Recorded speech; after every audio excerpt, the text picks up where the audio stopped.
Hello everyone and welcome back to the 7th IESF World Championships here in beautiful Seoul, South Korea. I am Artosis and it is now time for our Archon show match in StarCraft 2 Legacy of the Void. I am joined, of course, on stage by 4 players that need no introduction. The current world champion, SOS, the best Terran in the world, Maru, of course, the runner-up and former world champion in life, and the man toss himself, Zest. And we're going to go ahead and ask a few questions here before we start off this awesome Archon show match tonight. So, first question that I want to ask over here to SOS and to Maru is, what are your impressions of Legacy of the Void so far compared to Heart of the Swarm? 첫 번째 질문을 하겠는데요. 김유진 선수한테. 군단의 신장을 지금 현재 나온 공허의 유산과 비교했을 때 어떤 차이점이 있는지. 군단의 심장은 제가 몇천 게임을 해봤기 때문에 모든 것을 다 이해하고 있었고 그만큼 쉬웠는데 이거는 새롭게 시작하는 게임이라서 좀 힘들긴 한데 신유닛이 많아서 그래도 재미는 있는 것 같아요. Apparently, I've been playing a lot of Heart of Swarms, so I'm aware of all the units, so it was easy for me to adapt it. But now we have new units on a Legacy of Void, so it's kind of hard, but still I'm adapting the game, and also it's also fun to have new units playing in the game. All right, and I'd also like to go ahead and ask that question over on this side, Life and Zest. I know you guys were just at BlizzCon, maybe you've been playing not as much Legacy of the Void as some other pros that didn't make it so far, but how do you guys feel about Legacy of the Void compared to Heart of the Swarm? 이번에는 주성우 선수한테 질문하겠는데요. 군단의 심장을 이제 공허의 유산에 비교했을 때 본인은 어떻게 생각하시는지? 좀 군단의 심장 같은 경우는 좀 그 전투 한 방에 승패가 좀 갈렸는데 공허의 유산은 전투를 이렇게 계속 하는 구도여가지고 보는 입장에서도 더 재밌는 것 같아요. The Heart of Storm is more like one big battle that will actually decide which players actually win the game. But Legacy of Void, it's more like small and lots of battles, and it will take over and over, and it'll keep going, and that's why it's more fun in that way. Well, that's a pretty awesome thing to hear about Legacy of the Void and the future of StarCraft 2. Jumping over to Maru now. Maru, in this Archon match, how did you guys decide who's going to take care of what in the game? You know, you're known for your aggressive micro, SOS known for his mind games and strategies. Who's going to be doing what during this Archon match? 조성주 선수한테 질문인데요. 이번에 집정관 모드 하면서 각자 김유진 선수랑 어떤 역할을 맡았는지 집정관 모드에서. 일단 유진이 형이 생산을 하고 제가 컨트롤을 하기로 했어요. Well, SOS will be handling macros, and I will be handling micro. Well, I have to check then on the other side. Life, are you going to be going ahead with the micro while Zest macros up, or did you guys have some other way to approach this match? 이승현 선수한테 질문하겠는데, KT도 그런 식으로 역할을 분담을 했는지, 생산이랑 컨트롤을 나눠서 역할을 분담을 했는지. 네. 서욱이 형이 컨트롤을 하고 제가 생산을 하기로 했어요. Zest will be doing the micro, and I'll be doing the macro. That's my role. All right, wasn't exactly expecting that, but should be fun to see. One last question for both sides here. SOS Maru, you know, you're playing against two of the best players in the world here that are combining as one. Where are you going to find weaknesses that are going to allow you to win this game? 이건 두 팀 모두에게 적용되는 질문인데요. 일단 김유진 선수부터 상대의 어떤 허점을 찔러서 이번 경기를 이길 건지, 약점이라고 할 수 있을 만한 KT의 약점. 딱히 약점은 보이지 않는데 그냥 저희가 더 잘해서 이기면 될 것 같아요. I don't see any weakness in KT, but since we are better, we're going to win. All right, so since they're better and going to win, how are you guys going to be able to pull this out? He says that you guys don't have weaknesses. Do they have any? 약점은 없는데 뭐 지네어 팀이 무조건 이긴다고 하는데 주성 선수 어떻게 생각하세요? 일단 조성주 선수가 컨트롤을 워낙 잘해가지고 일단 유진이 생산력에 차질을 좀 줘야 될 것 같아요. Well, Maru has a really good micro, so that I understand, but I'm pretty sure the SOS has a bad macro, so we're going to hit that weakness. All right, excellent. Well, that's all the questions I have for you guys. I'm sure this is going to be a fantastic match, so please go ahead, shake hands, and let's get into this first Archon match here in Legacy of the Void in South Korea.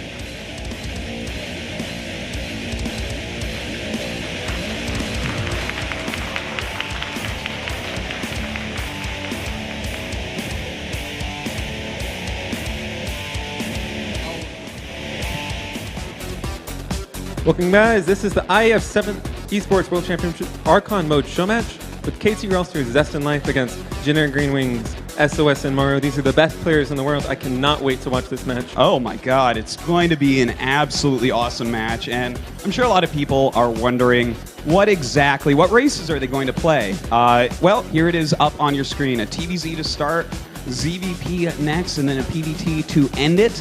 And of course, with 2 players in each team, they don't actually have every race represented for each side. So some of these matches, someone's going to be off racing pretty hard on.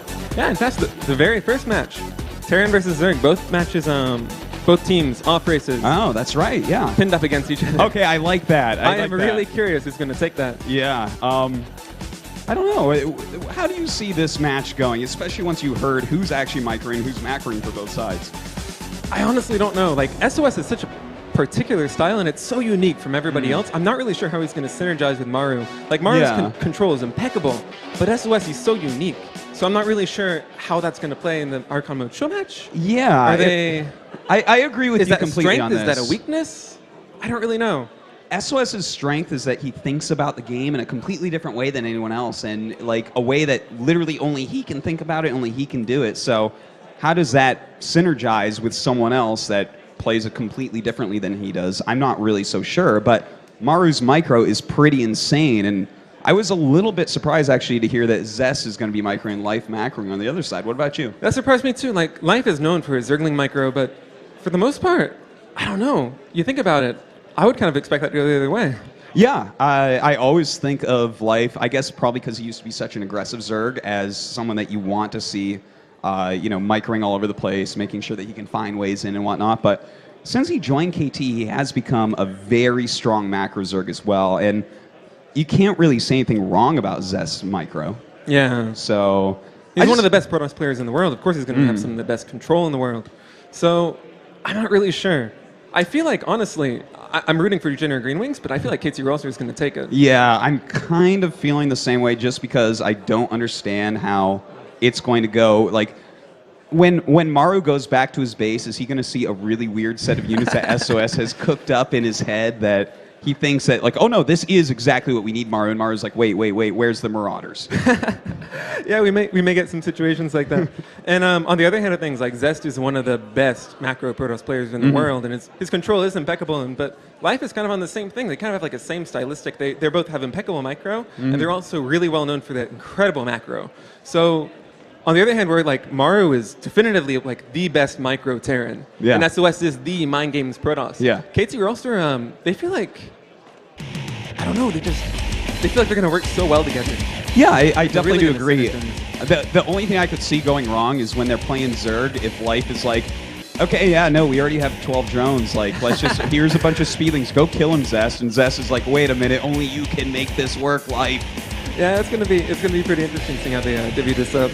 But all right, well, this is going to be a really fun match, guys. Make sure that you get out there on your social media and let people know that this is going on, because it's not every day you get to see 4 of the best players in the world. Like, these guys are absolutely 4 of the best players in the world. It is 2-time world champion SOS, 1-time world champion Life, runner-up to this year. On the stage, we have the 3 previous world champions from the 3 Oh my God. Years. It's incredible. Yeah, it's pretty crazy. We have so many championships on the stage. Their trophies would fill up those booths. So, I mean, it's an insane match. And see these guys actually pair up and how they're going to go together. You know, Archon definitely a format that everyone's really excited about right now in And StarCraft it's also 2. very different from what programmers are used to. It really is. Like, you see really different types of strats popping out too, because you can do so many micro-intensive things. You can do so much more harassment, and that changes the whole dynamic of the game. Yeah, and even for me, like the first games that I played Archon mode with teammates, it was so bizarre, just completely trusting somebody else to do something completely different. And communication is so important within an Archon mode team. So I'm sure these players have been doing practice games, preparing, having good strategies already prepared. Yeah. And if they didn't, they're going to be in trouble because, trust and communication are two things that StarCraft players are sorely lacking, and this is a One very versus one solitary game. Yeah. Like, you sit there all day practicing by yourself, of course, against your friends and your practice partners, but it is definitely a game where it's not like a League of Legends game, also in IESF, where you're actually always talking and trusting other people to do their job. You have to do everything yourself, so hopefully they put in a lot of practice for this. And honestly, even if they hadn't, I think this would be some of the best games we're going to see anyway. Well, hopefully we'll get into this first game pretty quickly. It is going to be Orbital Shipyard to start off on, and it was a TVZ. So, Yeah. I mean, it's a good macro map, but these It's a are very their good off macro races. Are we going to see cheese out of them right off the bat because they're not used to playing these races? Well, it's their off races, but we're talking about two players on each side that have the best teams in the world. Yeah. So even if it is their off races, I'm sure their teammates have helped them prepare special strategies for each of these maps. Yeah, and I mean, the amount of units that they're going to have and how well those units are going to be microed, it almost doesn't even matter what you make as long as it's something, like, okay, let's just make some Roach Ravager, and all right, Marines and Medivacs, let's do it. And these guys are going to have some fantastic plays with those. Yeah, I'm certain of that, but, SOS macroing, anything can happen. That's funny that they do call him out on that. I mean, it's not that he's bad at macro, guys. He's definitely better than anyone you've ever met at macro. But when you put him next to someone like an Innovation or a Zest, let's say, it doesn't seem like he's quite there with that macro. He wins through other ways. And it's his mind games, and I'm really interested in seeing how that plays out in Archon mode. Because in Archon mode, as opposed to StarCraft 2 1v1, like StarCraft 2 1v1, these players are so quick, like 200 APM, 300 APM. But when you combine them together, and you hit the 400, 500, 600 APM, things can get really crazy. Like the ceiling of what is possible just rises so much. It certainly does. Like, think of the best Marine splits you ever saw. If Maru and SOS both go up to split Marines at the same time, it's basically going to be like that game you saw with Maru splitting Marines, but even more Marines split. Like, let's say 30% more split. 30% more splittage is a lot more splittage. It's a lot more splittage. Well, hopefully this match will get started pretty quickly here. The studio has really filled up. People very excited for this match. A lot of people have been down here waiting all day. Yeah, this is a pretty packed crowd. Yeah. But going to be a lot of fun to see this. Of course, IESF, a tournament that I have gotten to cast several times in my career so far. And always a blast. I was so happy to hear it was going to be in Seoul this year. I live like 30 minutes from here, so I'm like 40 minutes away. yeah, it's a nice little train ride down, and a lot easier than getting on an airplane and flying across the world. Well, hopefully we'll have them getting into that game. It looks like they are getting ready now, so some of them starting to join in, and we'll get right into that. But I got to ask, State, have you played a lot of Archon mode yet? Very few games, maybe 5 or 10, but I have watched on Crank's stream him play with MMA and him play with True, and it's some of the most entertaining games I've ever seen on any stream ever.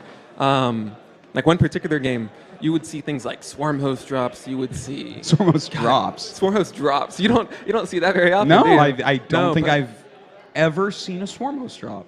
But strategies like that, they're possible.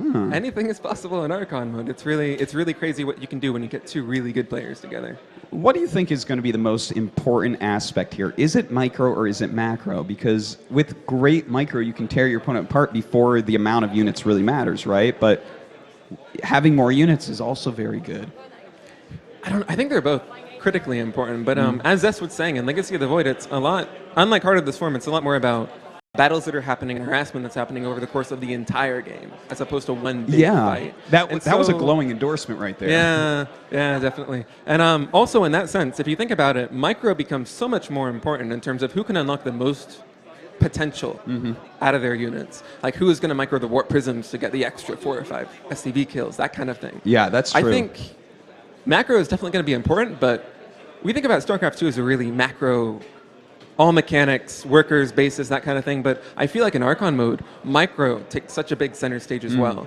More so than in almost any 1v1 game. Oh, certainly, I would have to agree with you. And the multitasking is going to be absolutely off the hook here. Like, we are, things like Medivacs, Warp Prisms, Speed Zerglings, Mutalisks, these are going to be the units that are really, really important here, where you get out these active units that your micro user can just make run around the map, get a lot of damage done. And that's going to be hard for them to, you know, not step over each other while they try to defend against it. Yeah, you need to have a lot of trust in your partner. Yeah, you certainly a lot of trust. I'm just wondering if, like, if I were playing this, I feel like I'd be like, oh god, no, this is happening. I'd just immediately jump over. That and was try the to problem help. that I had when I first started playing Archon mode. Is like, even if you want to trust your opponent, it's not your natural reaction to be like, oh, my workers are dying. It's like, fine. yeah, it doesn't matter It'll if be I'm taken care of. Yeah. That doesn't typically. If I'm attacking, even if I'm the attacker, I think if I catch an Oracle running into the mineral line, I'm going back there no matter what. You know, I am not letting that Oracle. I don't. You know, I'd probably grab the SCVs, go in a different direction than my opponent or something, or my teammate. But definitely, it'll be very interesting to see. I wish that we could have like different color grab boxes. Yeah, To see unit who's selections. controlling what. I would love to see something like That that, would be pretty awesome. introduced in the future in Archon mode. But Especially in those hectic situations where both players are trying to do crisis management. Say, if an Oracle is coming in, both players are trying to control the SCVs, they're running in opposite direction. oh, absolutely. That kind of thing would be fun. All right. Well, it looks like we are finally getting ready to get this game started. I am so excited. Oh, I know, man. KT against Jinair. Pretty awesome. World champion versus the guy he beat. You know, it's really funny because I heard a while ago when this was announced, this show match was announced, I thought, wow, I really want to see this. Yes. And then here I am a few days Here later. you are actually casting seeing it. Wow.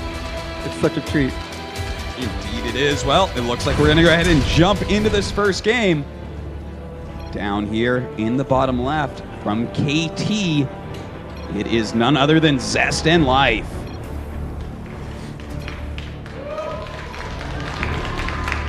The crowd is very excited. As they should be. Zest looking very happy. I see why. And their opponents in the top right, it is from Jinair Green Wings, Maru and SOS.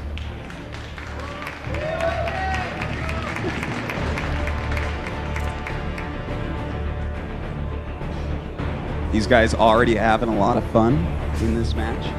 Well, the micro players in the early stages of the game, they don't have too much to do. No, they really do not. It's like, could you give me a scout SCV, please? I'd really like to go over there and get something done. But especially with Zerg here, look, they're just going for a fast expansion. Okay, I'm not surprised about this. I think most games we're going to see things like Speedlings opening, Adepts opening, and Reapers opening, just so that the micro player can get some sort of something done. Yeah, being able to unlock the potential in like any of the units in the early game is such a big part of Archon mode. So I really doubt we're going to see like completely straight up macro kind of openings or completely straight up micro kind of all in. Yeah, I think something like double hatchery before spawning pool is not going to be the way to go about it. Oh my god, these guys are having so much fun too. They are just laughing already. Having a good time here today in this Archon show match. Well, we do have that first Reaper on the way. A lot of gas being gathered up by our Zerg players, so looks like Jinair going to go ahead and get that Zergling speed right off the bat.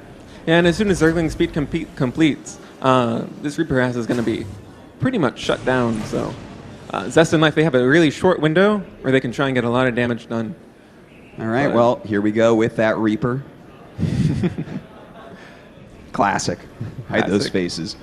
All right, so we do have Zergling speed, I believe, on the way now. And there's enough Zerglings here that this Reaper shouldn't be able to get any real kills yet. Yeah, there's a grenade. A little bit of damage to drones. Yeah, a little bit of an explosion there, pushing those drones back. But the grenade only does 10 damage, so it's not a big deal if one hits. But if he starts stacking a few, that could become a problem. Zest has pretty good Reaper micro, I have to say. I'm pretty impressed. Yeah. For a second, I thought that was life controlling it, like a Ling. Well, right now we see, I guess Maru's probably... Here's a question for you. Does the micro player use the queens on defense, or does the macro player use the queens on defense? Macro player. So is the micro player literally just moving the scout overlord right now? Maybe. Maybe. I don't know. It's hard to say. Oh, Evolution Chamber coming right up here for Maru and SOS here on Jin Air. And that means that they're probably going to go for a very quick Zergling drop. Yeah, and it's funny. Like in Heart of the Swarm, you'd see an Evolution Chamber. You're like, oh, he's gonna get quick up, or he's gonna go play really safe and try and get into the mid game. Yeah. And then Legacy of the Void, you see an Evolution Chamber come down. And it's like, oh, he's gonna be really aggressive, really fast. Yeah. So looks like we will be seeing a Ling drop, but these Hellions moving across the map. All Are right, they we'll gonna catch it? Ooh. Well, it looks like they might catch this Reaper. No, Oh, no way. Ship's he passing in saw the it, night he here. The saw it. Reaper does turn around and actually start attacking, but not enough Lings there to actually deal with those Hellions. These Lings going to try to distance themselves and maybe go on that Overlord now. Yeah, but doesn't look like they're gonna make it. Oh, yeah. Way too much damage done already. Yeah, this is really good for Zest in Life. Oh. Oh. Well, looks like there's some disagreements on these teams as to what's going on. I think right now we actually have a little bit of disappointment there in how those Lings were controlled. Shobo. Control equals Maru. Easy. Oh my god! Right. Look at these APM tabs. Resisted life 600. Oh man. Completely insane. Well, right now we have a lot of Hellions up there. That's a Oh, problem. the but Ling drop. The Ling drop actually happened. He actually did sneak these in, but it looks like this is going to be dealt with. Yeah. and- Did they get even one drone kill here? I don't think they did. Well, Life's the one back there on defense, so his mic was just fine on defending. And in the meantime, we have a lot of damage being done here by my Zest with these Hellions. And one queen going down. Another queen might go down. Yeah, look at this. He's utilizing that ramp just beautifully so the Zerglings cannot attack, and 2 queens already taken down. This is so much damage. Maru and SOS, their Ling drop failed. They lost 2 queens. It looks like Zest and Life have complete control of this game so far. I tell you what, for right now, Zest using those Hellions, I'm wondering if he is thinking about maybe switching races coming up here. That was some good micro on that ramp. Some really good micro. Right now we have a lot of Zerglings out there on the map. We do have a couple Banshees that have been produced, so these are going to start flying in right now. A lot of damage could be done. Cloak is done, but we do have Spores here, so it looks like not too much damage should come from this Banshee. Yeah, Maru and SOS really well prepared for this with Spores. Maybe not at the third base, but they've been in dire straits trying to get that third base running. Well, a few drones going down here and there. About 5 killed off so far, and that's pretty good, and it's not over yet. So Yeah. another Zergling drop is going to be coming up. Oh, this one's a pretty sneaky one, going back towards that back natural. That's so many Hellions. You know, if I'm Maru and SOS seeing this, I'm gonna think they're going for a bio play or a mech play. But Oh, they're yeah, throwing down. there's- They're throwing down 4 more barracks. So Huh. Well, this is almost like an SOS level. yeah, mind game of opening. Quite the mind game, but look at this. I'm sure SOS wanted this to happen with the Zergling drop in the back. Very SOS move here, getting these Zerglings in, and there's just nothing here to defend right now. These Zerglings are going ham. Yeah, the first few groups of Zergling. Oh, there's another one in the main base. The first few Zergling drops really didn't get that much done, but so many SCVs are going down now. Life is like, oh no, I'm losing all my SCVs. Yeah, I'm so happy. Well, having a lot of fun here, but Maru just kind of playing Zerg like he plays Terran. Drops all over the place right now, really doing a lot of harassment damage. Zergling's still in the main base. Look at this. The Banshee teaming up with these Hellions right now, dealing a lot of damage, but with this many Roaches coming up, it looks Yeah. like he will have to run. Yeah, these Roaches are definitely going to push it back. But right now, actually, after that Ling drop, 25 SCVs killed. 25. Oh my. That is way too many here. That's really surprising. If I'm result, to be Zest, I'm honest. very disappointed right now in life. Oh man, this went from Zest in Life being in like an absolutely dominating Yeah. position, completely controlling the game, to really a tough spot. Well, look, during the attack phase of this, like during the offensive micro, everything has been going very well for Zest. The Cloak Banshees maybe didn't get as many drone kills as he wanted, but he killed off a lot of queens, a lot of units, did get some drone kills, whereas Life has lost a lot of SCVs for them right now. So it's really up to Zest to kind of carry them through enough that Life can recover economically.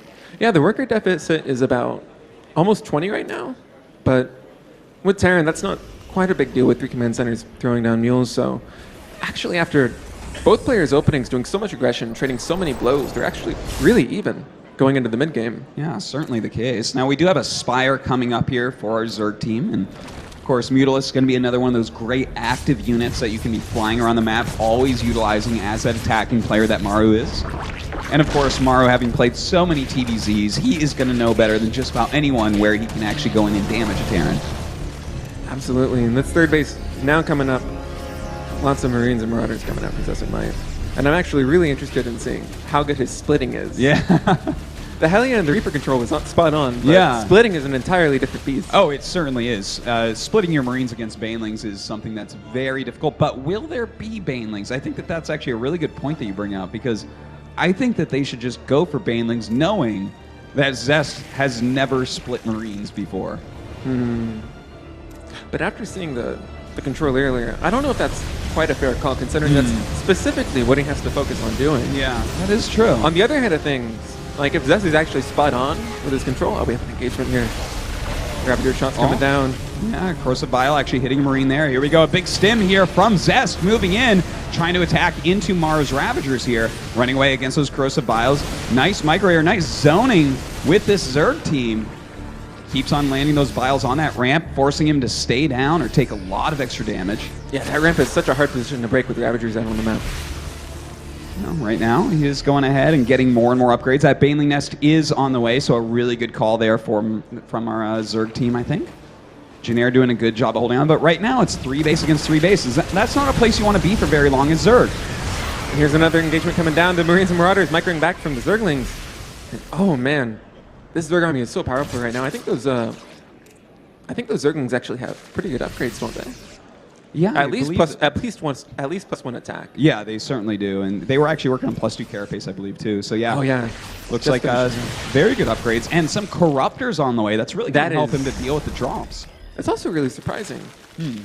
Typically, you would expect Mutalisks to be made, but in this case, I wonder if they're going to try to do some little tricks with the Corruptor's new ability. Oh yeah, that's right. Actually, corruptors can deal a lot of damage to buildings nowadays, so that could be something that they're considering. You know, with SOS on Macro, that is certainly the kind of thing I would expect him to try to do. Yeah.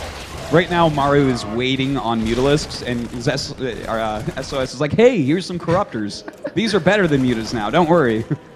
Big drop coming to the main base. Well, looks like he's going to come up here and be able to clean that up relatively easily, and with these corruptors, he's going to be able to chase back these medevacs. And he can't get out. And it looks Can like he? Zest is actually staying a little bit longer than he should, really. Yeah. That Wow. was pretty rough. Yeah, that was kind of a big error there by Zest to lose that many medevacs, trying to get his Marines out of there, but he will escape with some of them, it looks like. Yeah, really close call. Well- I was actually expecting more of the medevacs to go down when I saw that Corruptor count. No, we do have Baneling speed on the way, but a huge move out here. Zest getting ready to go across that map. Life has made him a really sizable army considering how many SCVs he lost early on. Yeah, these past 3 or 4 minutes, it seems like Maru and SOS have had like complete control over the fights. Zest and Life are microing with so much less than them, but this is a huge army coming out. Life really showing his macro with Terran. That's right. They are actually up by over 10 supply right now, which is kind of surprising how many SCVs were lost. But look at this. Now picking up those tanks in siege mode in these medevacs. It's a really powerful new thing from Legacy of the Void. Can avoid a lot of shots, and especially when they don't have anything long range to deal with this, you can kill a lot of Banelings with those. Ravager's trying to zone out the bio. These Corruptors are going to be really useful against the medevacs with oh no, not if he loses them. Not like that. Oh. Oh, Maru. Maru's like, oh, wait a minute. And then, oops. These don't have the range of Vikings. No, they certainly do not. Losing quite a few there, and it looks like we are going to have a big battle going on right now. Bunch of Corruptor Corrosive Biles coming down. Going to be able to get some pretty good hits there, but it looks like he did lose almost every Zergling and Baneling so far. Yeah, some big trades happening. Even more bio coming, but the siege tank count is down to 1, I think.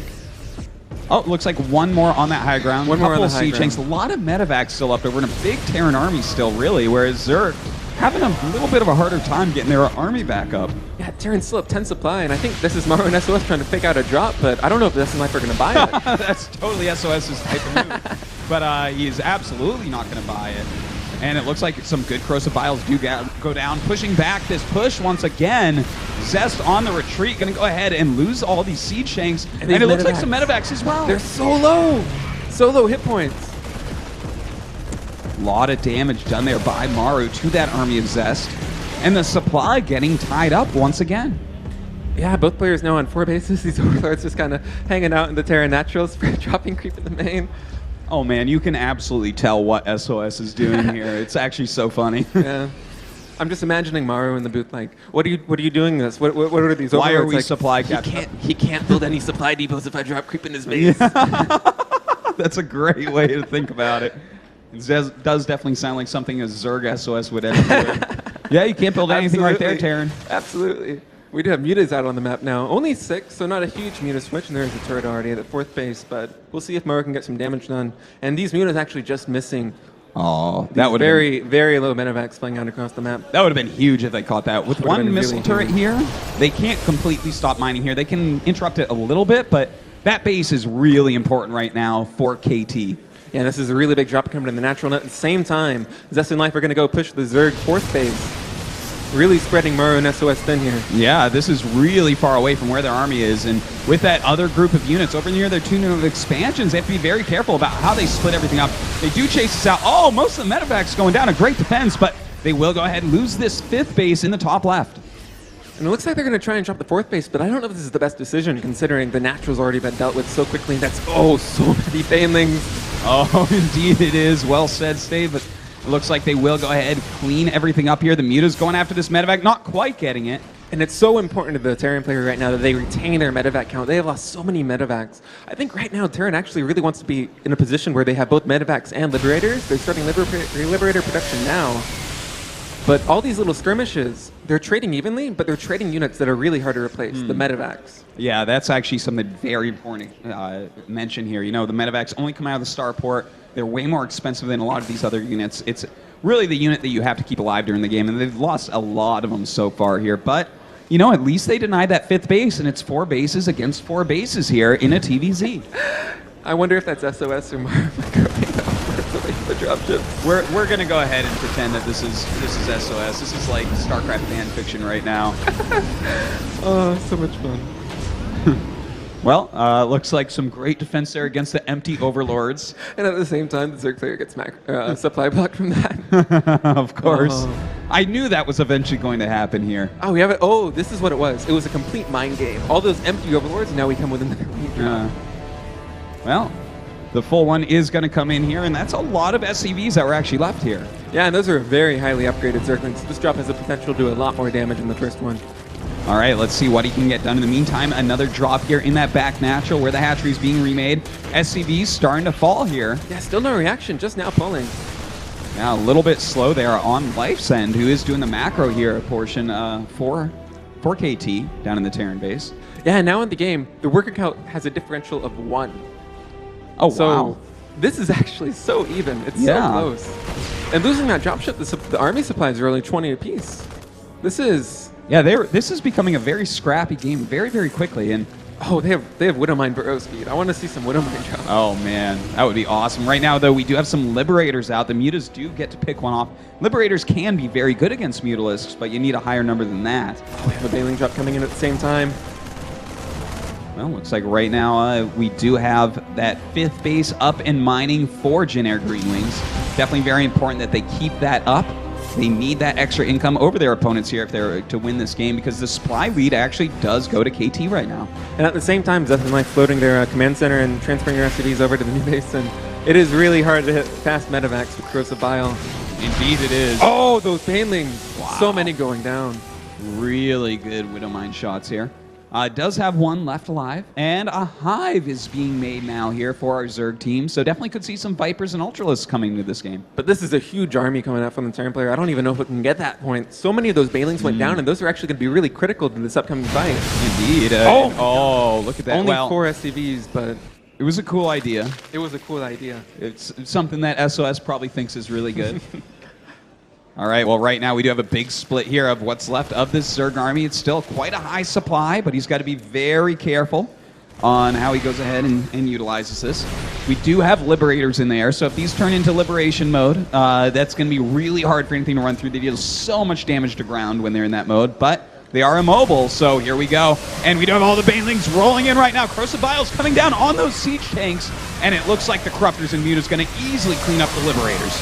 Yeah, this was a huge win for Maru and SOS. The Liberators weren't siege and they weren't attacking the air units.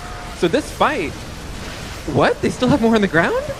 Yeah, it looks like, and it turns out Corruptors don't hit Marines, so this is a little bit harder for Maru and SOS than it was looking like at the beginning of that fight.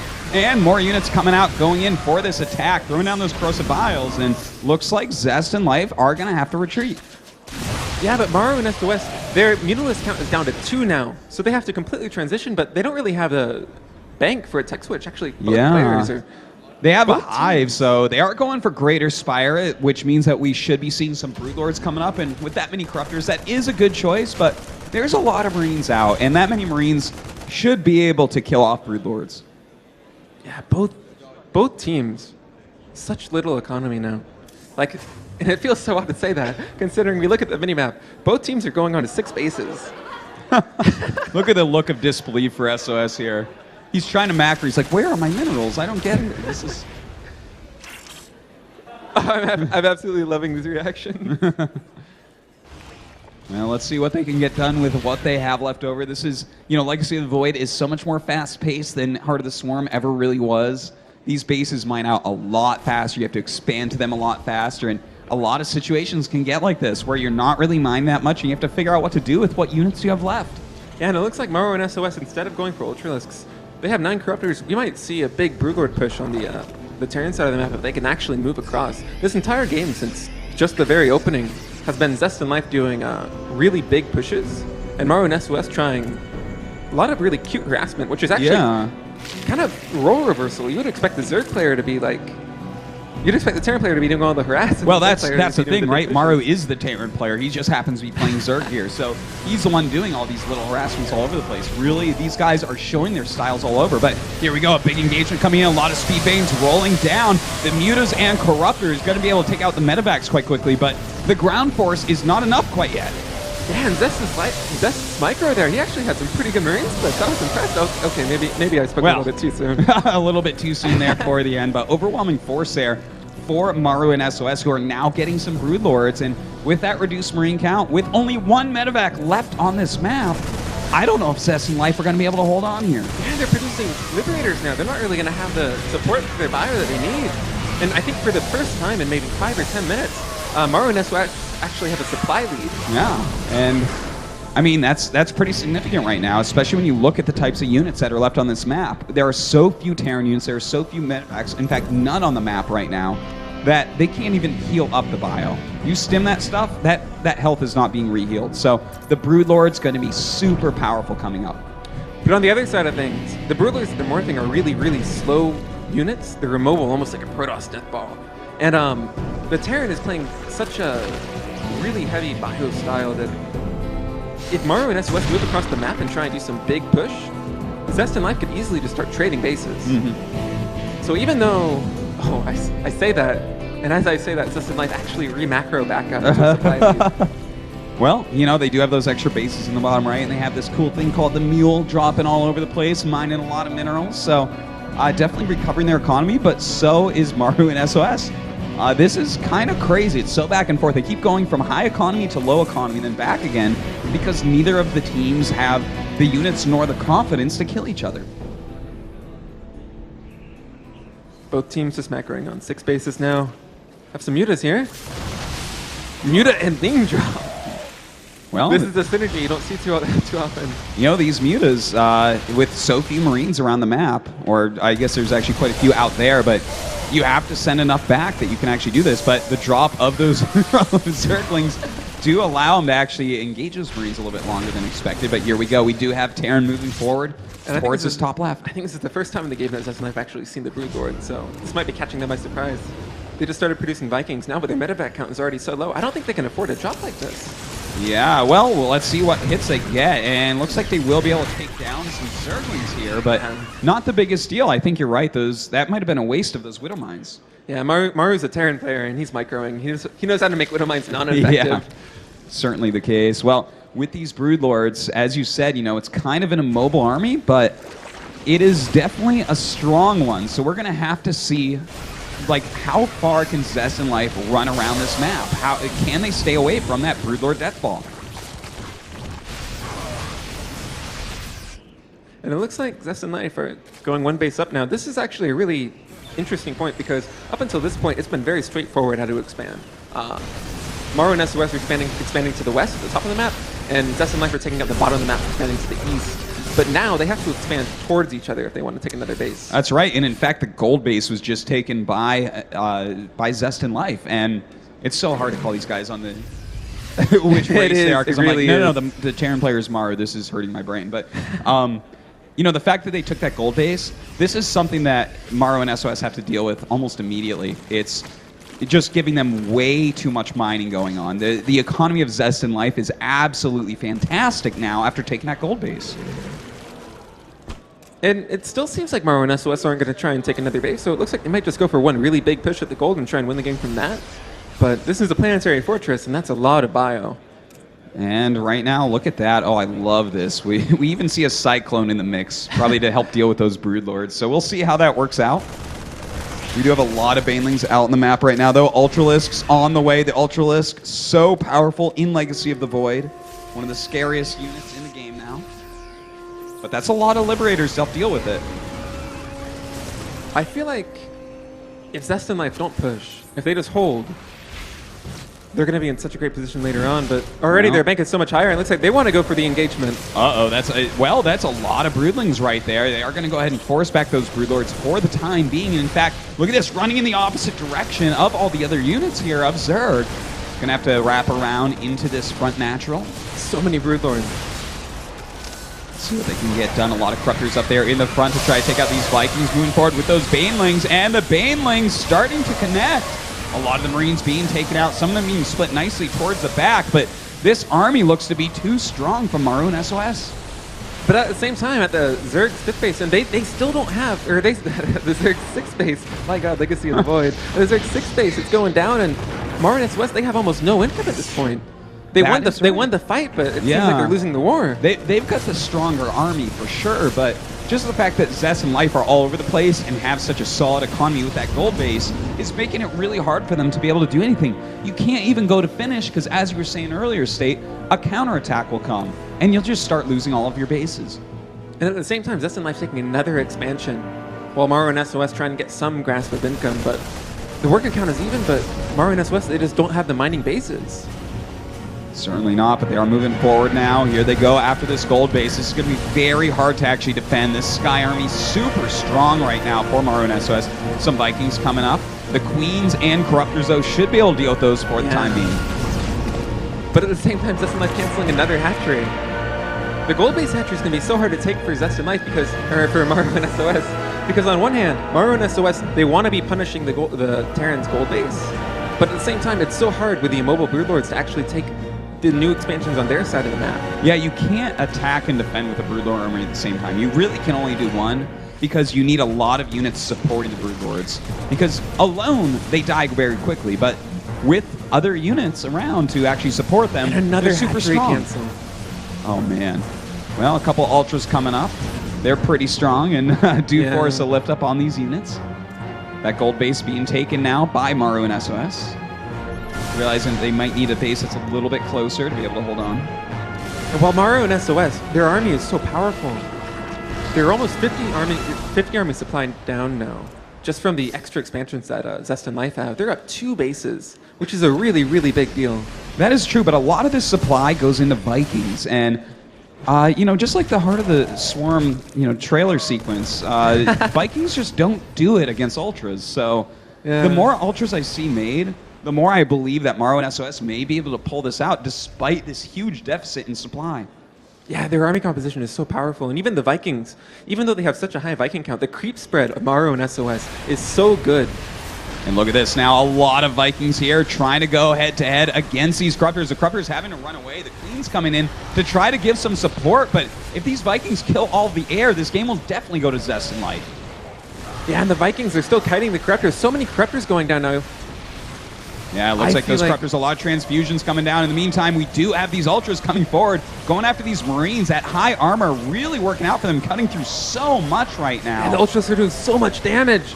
Zest and Life are up 50 army supply, but at the end of the day, they lose the battle.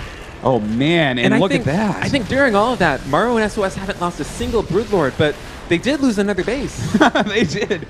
They really don't lose too many of their units, but their bases continue to fall. But look at this, a huge Viking advantage, allowing right now for Zest and Life to kill off that air army, and that is really, really important right now. Yeah, so many hatcheries going down now. The gold base is going to fall, but it's almost mined out already. Yeah, it looks like he might lose an Ultralisk as well. Oh, never mind. That guy has like 7 armies, fine. But he's going to be able to get out of here, perhaps. Yeah, does get out of the way of that Widowmine. In the meantime, those Vikings trying to do some harassment at that gold base. Trying to deny another hatchery. Right now, Maru and SOS have gone from 7 bases to just having God, how many is it on the map? 4 hatcheries? Trying to build a 5th? Maru and SOS right now do not even have 15 minerals to their name. Okay, they are really super broke right now. And they have to get all their drones to that gold base if they are to win this game. But it looks like still some mining going on. Smiley face coming out here. Easy. Easy. Life with a lot of trash talk. Looks like they are going after this hatchery. Such an important hatchery, just trying to target it down at the moment. It looks like these Ultras and Broodlords going to be able to fight back against this ground army. The ground army is still much stronger here for Maru and SOS. Some good micro going down, though, by these Marines and Marauders. Yeah, but the Ultras are so powerful. The Broodlords may have fallen, but the Ultras remain. Looks like some Spore Crawlers coming out to help out against these landed Vikings. Vikings going to have to go ahead and fly away here. This terrain, it's going to be so hard for the Ultras to actually connect with the bio. They're so good in a straight-up fight, but as you can see, the dancing going down on these Ultralisks, and I do think that that is going to be the end of the game. Does look like it.